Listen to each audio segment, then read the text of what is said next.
मैं Mohammad Danish Qureshi, president helping welfare society, नगर पंचायत उमरी कला, ज़िला मुरादाबाद, उत्तर प्रदेश, आप सभी से कोरोना वायरस को लेकर मुखातिब हूँ। जैसा कि आप सभी जानते हैं कि पूरे हिंदुस्तान के अंदर कोरोना ने बीते वर्ष से ज़्यादा अब की बार अपने पांव पसार लिए हैं और किस तरह तेज़ी के साथ फैल रहा है।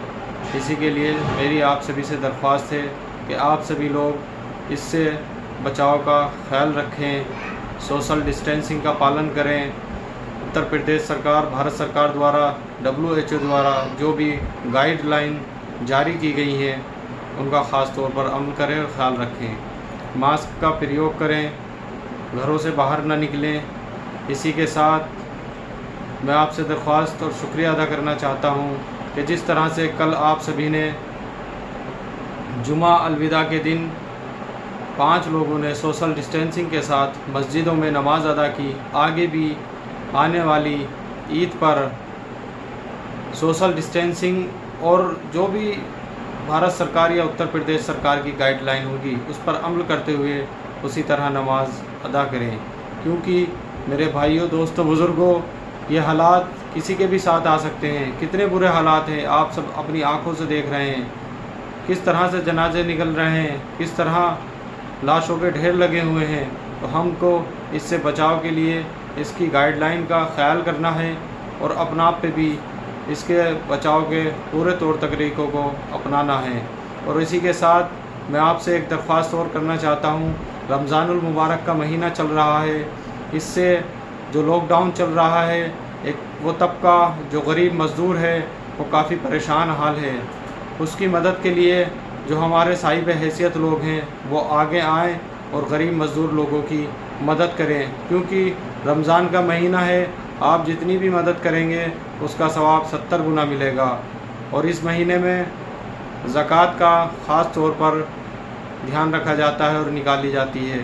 तो मेरे दोस्तों, जो ज़कात का मुस्तहिक हो उसी तक ज़कात पहुँचाएँ और गलत जगह, गलत हाथों में ज़कात को इस्तेमाल ना होने दें। इसी के साथ मैं आपसे ये भी कहना चाहता हूँ कि हमारा NGO हेल्पिंग वेलफेयर सोसाइटी जिस तरह से बीते वर्ष आपकी खिदमत में हाजिर था, पिछली बार की तरह इस बार भी हमारा NGO हेल्पिंग वेलफेयर सोसाइटी गरीब मज़दूर लोगों के लिए ईद किट का तैयार करने का एक मुहिम बना रहा है, मुहिम चला रहा है।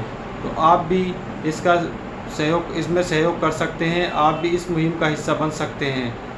मैं आपको बता दूं, बीते वर्ष जिस तरह से हालात थे उससे ज़्यादा आपके हालात हैं। तो हमारी NGO को प्रशासन द्वारा काफ़ी मदद की गई थी। मदद यानी कि किस तरह से प्रशासन ने हमें लोगों को मदद करने में पूरी छूट दे रखी थी। उसके लिए हमारे NGO ने जो पहले SDM थी, SDM साहिबा प्रेरणा सिंह, उनको मेरे द्वारा एक लेटर लिखा गया कि इस हालात में हमारा NGO लोगों की मदद, प्रशासन की मदद के लिए बिल्कुल तैयार है, जिससे लोगों को परेशानी का सामना न करना पड़े। तो मेरे द्वारा एक ये लेटर लिखा गया था SDM साहिबा को, जिस पर SDM साहिबा की इस पर स्टैम्प भी लगी हुई है। उन्होंने हमारे 5 लोगों को परमिशन दिया पूरे क्षेत्र, डिस्ट्रिक्ट में घूमने के लिए और उसको स्वीकारा और हमारी सराहना भी की। इसी के साथ हमारा एक मुहिम बनी। मुहिम में हमने कहा कि हम अब लोगों की मदद भी करेंगे अपने तौर पर, जैसे राशन वगैरह, और लोगों को जागरूक करेंगे।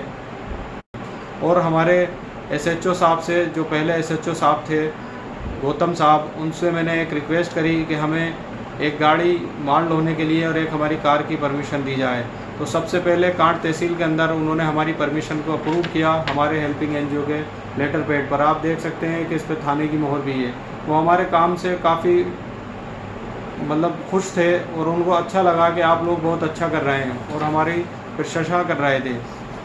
जब E-पास का चलन हुआ, गवर्नमेंट ने E-पास के लिए कहा कि हाथ के लिखे हुए पास नहीं चलेंगे, तो कांट तहसील के अंदर हमारे NGO को हमारी SDM साहिबा ने ये E-पास भी बना कर दिया, जिससे हम अपना कांट क्षेत्र और अतराफ़ में जो लोगों की मदद कर सकते थे।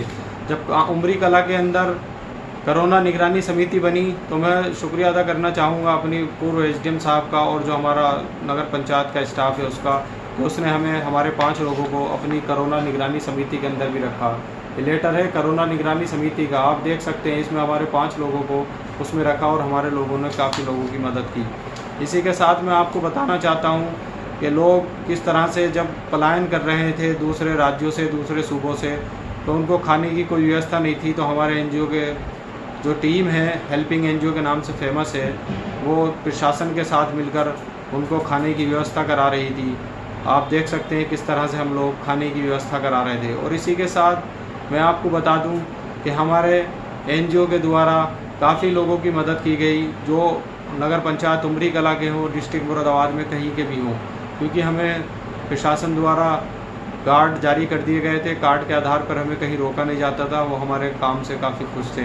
मैं आपको बता दूं कि हमारे एनजीओ द्वारा 500 राशन की किट, जो गरीब मजदूर जिनके यहाँ खाने की तंगी थी, परेशानी थी, आप अब भी हालात देख सकते हैं, जब भी यही हालात थे, अब ज़्यादा हैं, तो उसके आधार पे हम फिर आगे भी कोशिश करेंगे कि इन लोगों तक राशन पहुँचाएँ।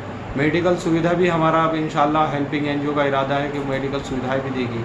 तो मैं पिछले जो बीते वर्ष में हमारे द्वारा काम किया गया है, लोग हम पर उंगलियां उठाते हैं, मैं उनसे भी कहना चाहता हूं कि मेरे भाइयों, उंगलियां उठाने की बजाय इस काम में, इस मुहिम में जुड़िए। अगर हमारे साथ भी इस मुहिम में नहीं जुड़ सकते तो लोगों की मदद कीजिए, जो भी अपने स्तर पर आप कर सकते हैं।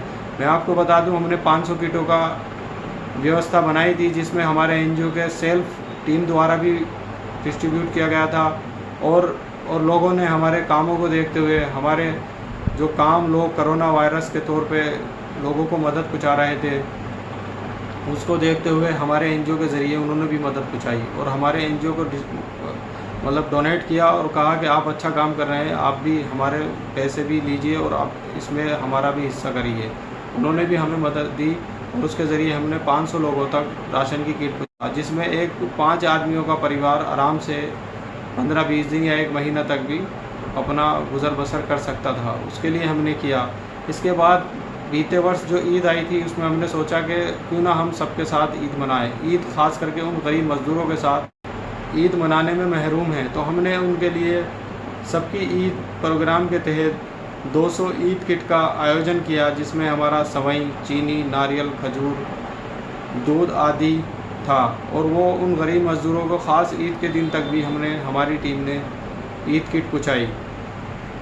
प्रशासन ने हमें काफ़ी मदद किया और हमने भी प्रशासन को काफ़ी सपोर्ट दिया। प्रशासन कहीं भी किसी भी चीज़ की, कैसे भी, कहीं भी किसी ज़रूरतमंद को मदद पहुंचाने की ज़रूरत होती थी, अगर प्रशासन अपनी तौर पे मदद नहीं कर पाता था किसी वजह से, तो हमें कॉल करता था। हमारे कंट्रोल रूम में कॉल आने के बाद हम वहाँ डायरेक्टली मदद पहुँचाते थे। और प्रशासन की भी हमने, क्योंकि उस टाइम बीते वर्ष मास्क, सैनिटाइज़र, ग्लव्स की काफ़ी तंगी आ गई थी, तो हमने प्रशासन को भी, खासकर अपने टाउन एरिया में काफ़ी परेशानी थी, ग्लव्स की, मास्क की, पीपी किट नहीं थी हमारे टाउन एरिया में, तो हमने 2 litre sanitiser, 100 piece mask, 100 piece gloves और 5 पीपी किट जो स्वीपरों के लिए थी, हमने वो दी। उसकी रिसीविंग हमारे पास ये है, आप देख सकते हैं टाउन एरिया की। ये भी हमारे एनजीओ ने किया। इसके साथ हमारे एसडीएम साहिबा को तहसील कांट के अंदर टाउन एरिया से अलग हमने 2 litre sanitiser, 5 PP kit, 100 piece face mask और 100 पीस ग्लव्स रिसीव कराएं, जिसमें आप देख सकते हैं इसमें भी हमारे पास रिसीविंग है हमारे एनजीओ की, जो हमने एसडीएम साहिबा को तहसील के अंदर रिसीविंग कराया था। इसी के साथ गैस एजेंसी पे जो लोग गरीब मजदूर अपना ठेला से सिलेंडर वगैरह खींचते हैं, वो भी गरीब मतलब रोज़मर्रा की ज़िंदगी अपनी गुजारते हैं, तो उनके लिए भी हमने देखा कि वो कोरोना वॉरियर्स के रूप में काम कर रहे थे। उस टाइम जब आदमी घरों में दिखते हुए थे और वो लोगों के घर खाना बनने के लिए सिलेंडर की व्यवस्था कर सिलेंडर पहुँचा रहे थे, तो हमने उनके लिए भी 2 litre sanitiser, 50 piece face mask और 50 पीस ग्लव्स, जो हमारी कांट एजेंसी है, अवनी गैस एजेंसी और दूसरी गैस एजेंसी है, उन पर अवेलेबल कराएं, जिसकी रिसीविंग हमारे पास ये है। इसी के साथ तहसील के अंदर जो हमारा तहसील का टीम था, खाद रसद वाला जो होता है, जो कोटे वगैरह में जो राशन बढ़ता है, उसमें भी काफ़ी परेशानी थी, social distancing, mask, face sanitiser वगैरह की। तो वहाँ भी हमने 1 litre sanitiser, 10 piece face mask और 20 पीस ग्लव्स रिसीव कराए, जिसकी रिसीविंग हमारे पास तहसील के इंस्पेक्टर, सप्लाई इंस्पेक्टर साहब की है। देख सकते हैं हमने वहाँ भी कुछ आया। इसी के साथ मेडिकल ऑफिसर जो होते हैं हमारे, मेडिकल हॉस्पिटल, सरकारी हॉस्पिटल्स में काफ़ी प्रॉब्लम चल रही थी फेस मास्क, सैनिटाइज़र, ग्लव्स वगैरह की, तो वहाँ पर भी हमने 2 litres sanitiser, 100 piece face mask और 100 पीस ग्लव्स पहुँचाएँ। आप देख सकते हैं इस पे भी हमने वहाँ पर व्यवस्था कराई और इन सभी लोगों ने हमारा शुक्रिया अदा किया कि आप लोग एक अच्छा काम कर रहे हैं, एक मुहिम चला रहे हैं। तहसील कांठ के अंदर बीते वर्ष कोरोना के टाइम में एक हेल्पिंग एनजीओ ऐसा गुजरा है जिसने सबसे ज़्यादा तहसील कांठ के अंदर अपना काम किया और शासन प्रशासन के सहयोग के साथ अपना आप को एक जिस तरह से खिदमत का जज्बा रखता है हेल्पिंग एनजीओ टीम, वो अपना करके दिखाया लोगों ने। तो मैं आपका शुक्रिया अदा करता हूं कि आप लोगों ने भी हमें उस टाइम काफ़ी मदद किया था और मैं फिर आपसे एक बार दरख्वास्त करता हूं कि आज के हालात उस साल से ज़्यादा हैरतनाक हैं। आप खुद देख रहे हैं, आप खुद देखते हैं कि पहला इतना कुछ प्रॉब्लम नहीं था जितना अब हो गया है।